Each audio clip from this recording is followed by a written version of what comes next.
What's up, everybody? Welcome back to Twisted Life of TV. I am Poetry. You are here for PNTV. It's Poetry's News and Twisted Views. It is raining, child, and you know what I did? I still forgot to replace that windshield wiper, and I got to be real careful going to work. On top of the fact that it's raining, so y'all will hear the rain over my voice, so I got to project, and I don't want to feel like I'm yelling this whole video, but we're gonna get it done. So I'm gonna start off with some YouTuber news, honey. Child. Or should I start off with the political stuff? I'm gonna start off with the political stuff. Let's get so we can end on a good note. That's what I'm gonna do.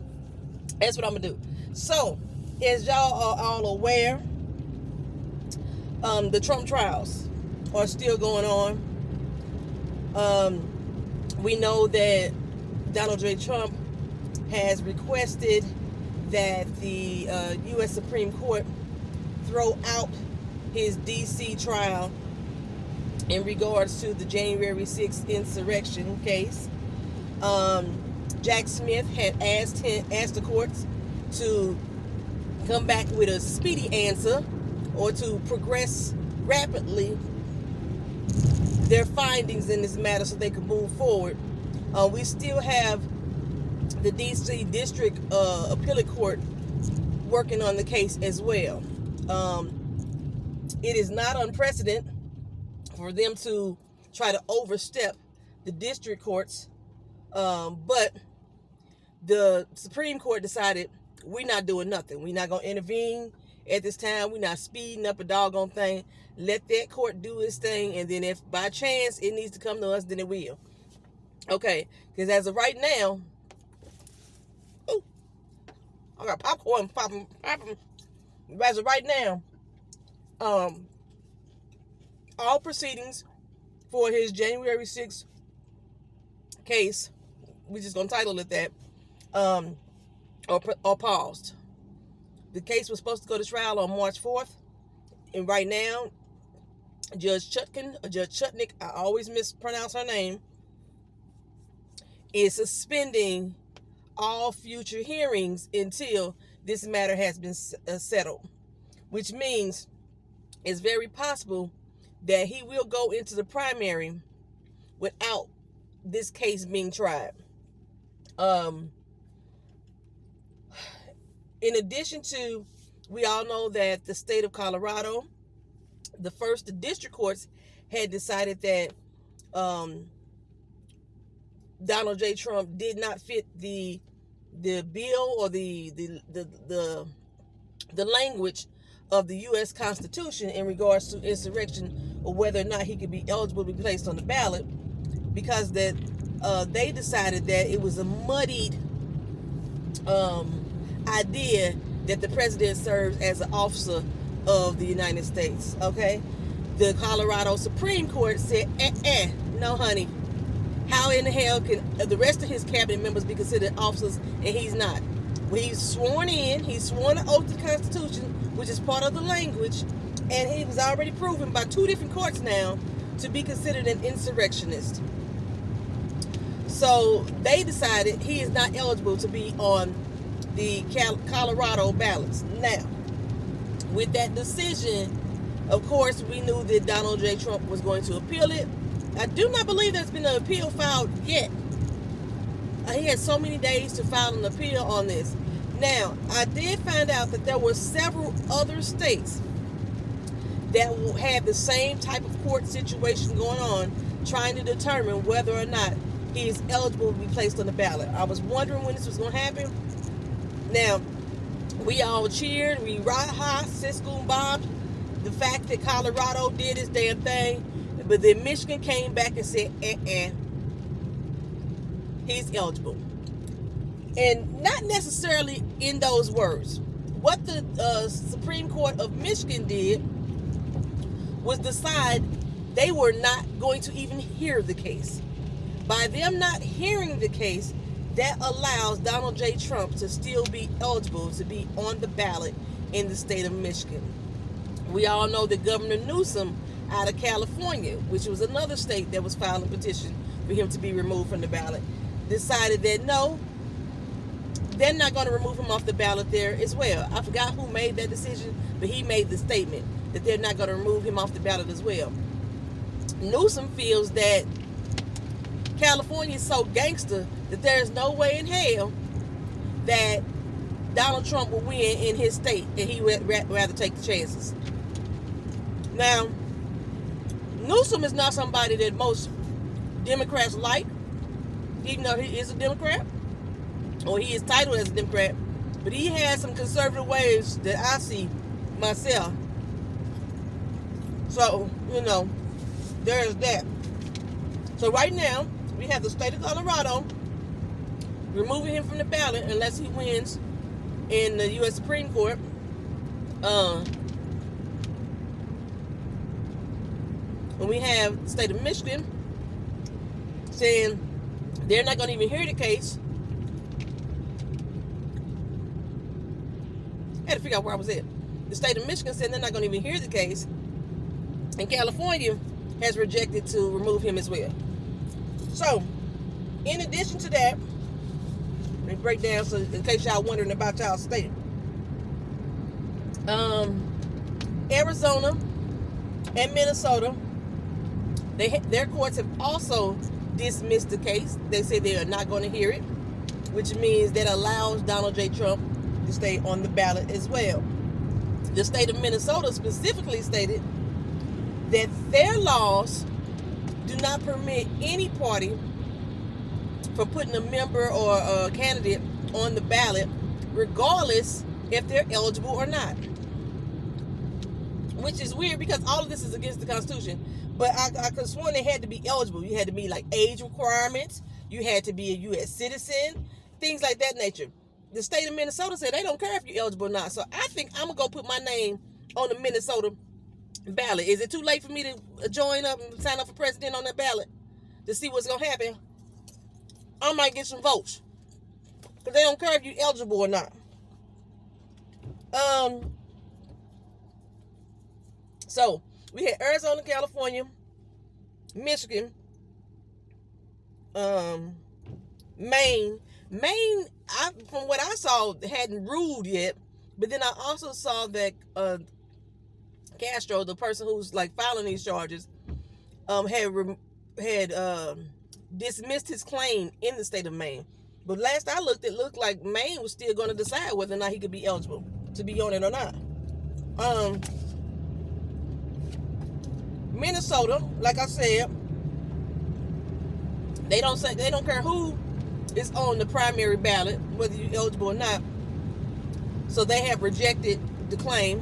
However, Minnesota did say as well that if indeed that Donald J. Trump wins the primary, which their primary is in August, on August 13th of 2024, just 4 months before the presidential election, that they encourage the petitioners to file again.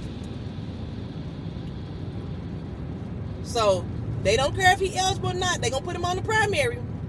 But if he wins the primary, their courts are saying, file again. We'll listen to you then. Okay. So, then we had Rhode Island.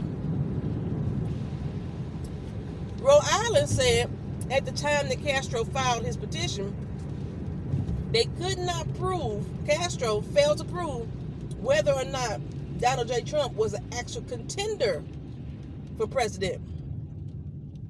Which means he hasn't won the primary yet.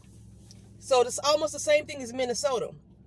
Right now, he's running just for the Republican candidate. He's not running for actual president yet. So because he's not running for the actual president, he does not fall under the constitutional laws barring him from being on the ballot. So they encourage Castro as well to come back again after or if he does win the primary, to file a petition at that time in which he will be actually considered a contender. Okay, so then we also have Wyoming, Vermont, Virginia, Alaska, Nevada, New Jersey, New Mexico, New York, Oregon, South Carolina, Texas, West Virginia, and Wisconsin. Those are the other states that still have pending court cases to determine whether or not Donald J. Trump should or should not remain on the primary ballot. In a way, I kind of understand what Minnesota and Rhode Island are saying as far as contendership, because of the way the Constitution rests, it said they cannot hold a political office again. So in their determination, because he is not actually running for president, he's actually running to be the Republican candidate, the GOP candidate at this time, he's not actually holding an office even if he is a candidate.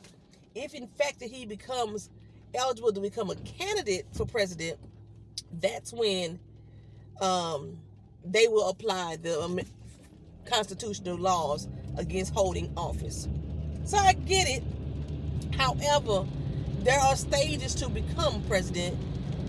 So I don't understand why you would even allow him to be on the primary, which is part of the stage of becoming president. You just can't jump into the office. You can't skip that step.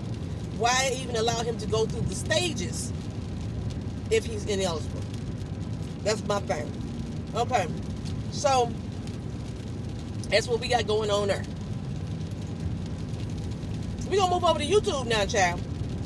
Okay. A couple months ago, back in August, I reported that there was two YouTubers named Ruby Frank and Jody Hillebrand that were arrested on child abuse, child neglect charges, aggravated child abuse, all kind of charges in regards to Ruby Frank's children being tortured and abused. And I'm not going to even say allegedly because they already been fined and charged.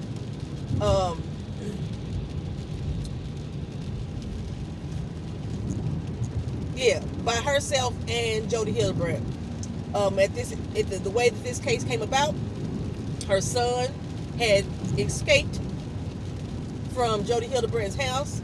You can see he had been duct taped, he was malnourished, and other things of that nature. There had been statements made by the YouTube fans that they had been trying to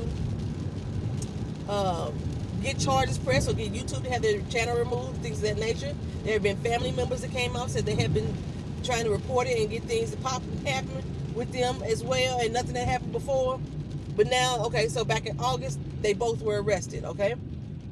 Just a couple weeks ago, I told y'all that Ruby Frank, the mother of these children, they allowed her to enter into a plea deal in which her 6 charges was reduced to aggravated child abuse, down to 4 charges of aggravated child abuse. And she pled guilty to that with the condition that she must testify against her friend and co-conspirator or co-defendant, Jody Hillebrand, I apologize. Now, Jody, like I said, she's 9 days later. Now, Jody herself has also entered into a plea deal. 4 counts of child abuse. It states that Ruby Frank, her actual sentencing happens on February 24th. Jody Hillebrand, we do not have a sentencing date as of yet. It was just this past Wednesday that she entered into that plea deal. So with their plea deal, same as Ruby Frank, they dropped 2 of the charges that were against them, and they're looking at 15 years plus a maximum of $10,000 fine. I don't know if that's 15 years per charge and $10,000 fine per charge, or if that is the total. That I don't know. They most likely will televise the hearing and the sentencing live as they did last time. Although you are aware, or if you weren't aware, if you are trying to watch that live, last time there were so many people logged in that the site crashed and you could not get onto the live if you because of the number of people that was interested in that case. Okay. Another YouTuber, Tasha Okay, y'all. How many times did this girl got to be sued by people for her to shut the fuck up and sit the fuck down? I mean, it would be one thing if she was winning her cases, which she's not. We know she started off with, well, she became a lot more popular when she first had her beef with the other YouTuber, Lovely T. I always thought that beef was staged. I thought that beef was staged to garner more viewers on both channels, because both of them were pretty much, I think Lovely T was a lot more bigger than Tasha K was at the time, but they still were going along the same lines. They became befriended each other, and then apparently Tasha K stabbed her Lovely T in the back, so to speak. I remember when I first started watching Tasha K. Tasha K was the YouTuber that people would write letters into, and she would give her badass advice or funny advice on what to do in a situation. There were some of the wildest stories. That's when I started watching her. When she started doing these types of expose, I kind of lost my interest in her channel. I forgot exactly what happened specifically that made me stop watching it all together. It was something specific. I don't remember. But last year, she lost her defamation case against Cardi B. And I believe that Cardi B filed 2 different cases that Tasha K lost. She owed that woman a lot of goddamn money. A lot of money. Okay. Then she had, if I'm mistaken, the Usher thing with the herpes on the lip too. I remember that. It was all kind of stuff that was happening on that damn channel over there, child. She got into it with, I think, Funky Denied, because I remember her talking about cocaine, or was that somebody else? I don't know, child. But I know she got into it with what's the trans? Maddie. She got into it with her as well, but that was over womanhood. And I actually kind of agree with Tasha K over the womanhood thing. But anywho, okay, so this year she did an interview with a guy named Brother Bilal, who used to be the assistant to Will Smith, and he made a statement on her show that he actually witnessed Will Smith and Dwayne Martin have sex. Now, I'm a little bit old school. I remember rumors about Will Smith and Dwayne Martin years ago. I thought that they had already been founded, which was one of the reasons why Tisha Campbell was supposed to have left him. I could be wrong, because this is like some old shit, like I said, that I thought had been already talked about before. So when I saw it in the news, I was like, why are we talking about this again? This ain't new. Okay, but anywho, Will Smith and Jada Pinkett both said that he's a fucking liar. And Jada Pinkett said that she was going to sue him, Brother Bilal, for those defamatory statements, right? Okay, now, far as I know, Will Smith and Jada Pinkett have not sued anybody. Brother Bilal came out and said, okay, if you going to sue me if I'm lying, then you got 2 weeks to do it. Go ahead and file. Because I got proof. And I'm going to drop receipts if you don't file within 2 weeks. Like, he was like taunting them to go ahead and file these charges. Like I said, I remember back in the day, stories or rumors about them two having sexual relations before. So, I always thought that was true. That's when I found out they had an open relationship and they both were bisexual. I remember them talking about that shit. But anyway, so like, I don't even know why I fucking care. Why it matter? So, anywho, child.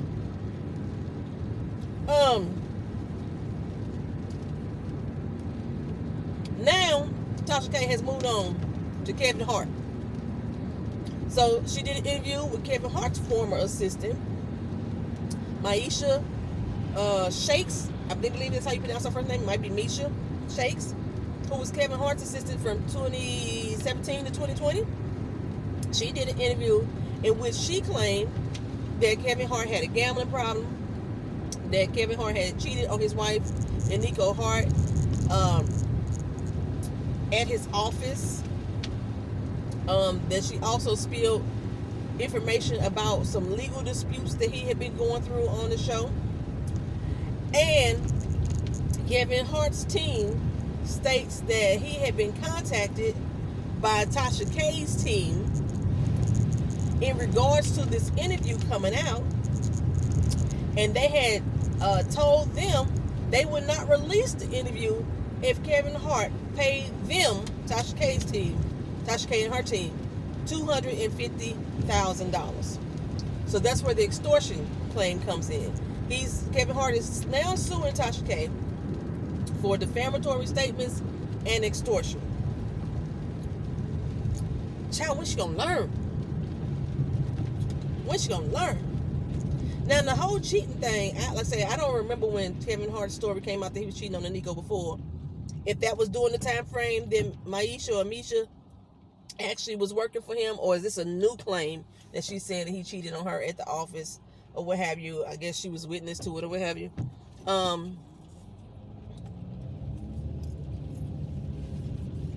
Yeah. Now, I've seen the post that Tasha K made, because a lot of YouTubers share it. It had something along the lines, and I'm going to paraphrase here, that this is the interview that Kevin Hart on which never came out.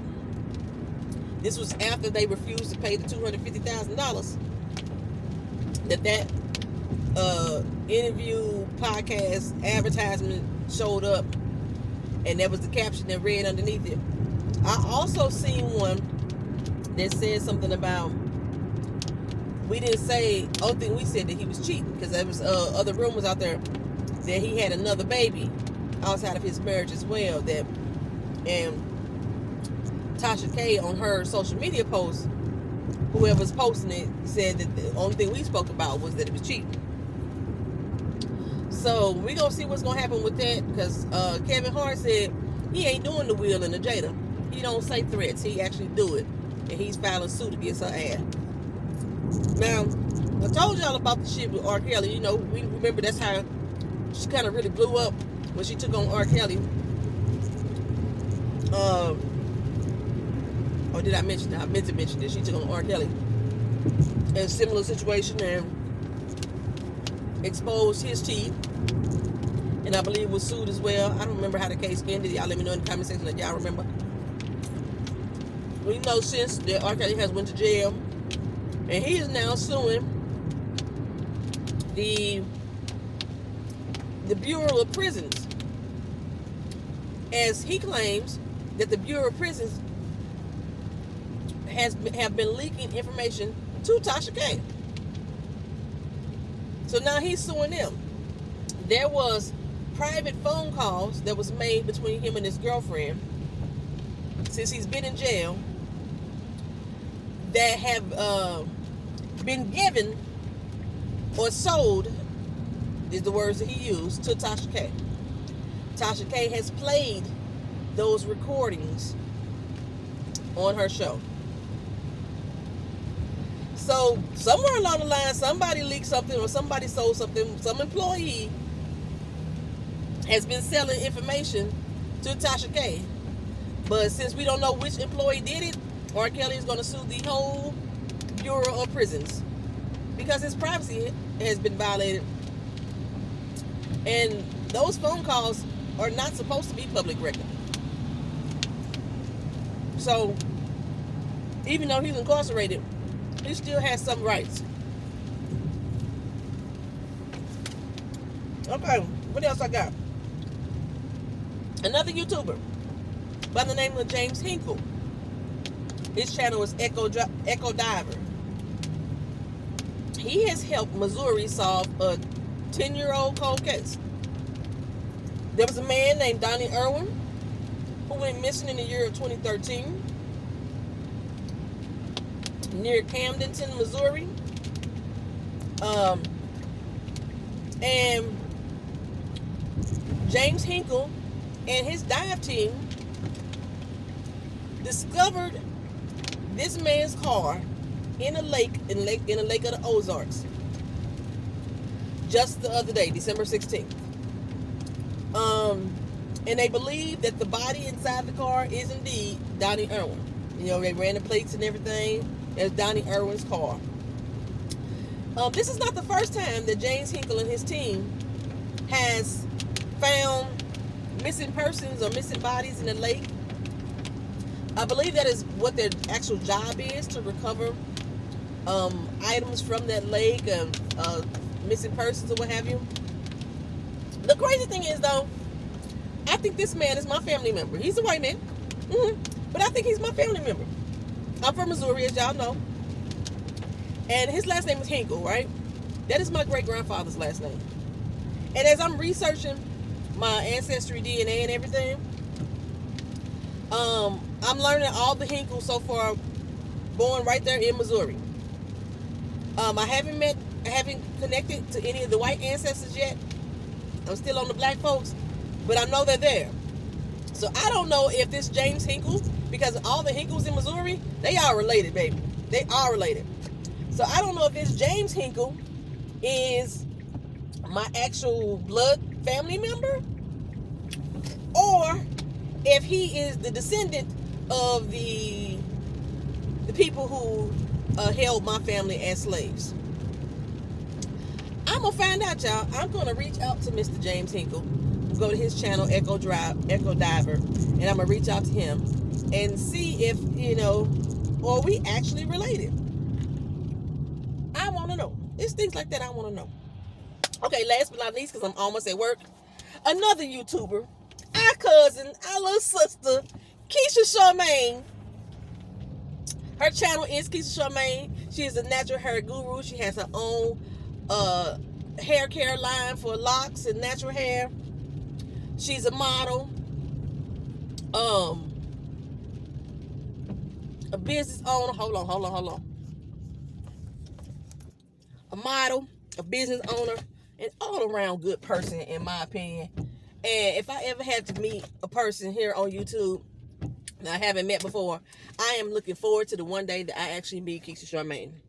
Well, if you watched my Traveling Talk Tuesday the other day, you already know, but if you haven't, Keisha Charmaine is the YouTuber that I was talking about, our family member, our life for her, who is going to appear on Power. Remember, I told y'all that there was a casting call that went out for Power, and that I posted it, and I contacted her directly, said, hey, this is in your neighborhood, and then she went and she got the part. Yes, child. This upcoming episode, we believe, is the episode that we will see our Keisha Charmaine on Power.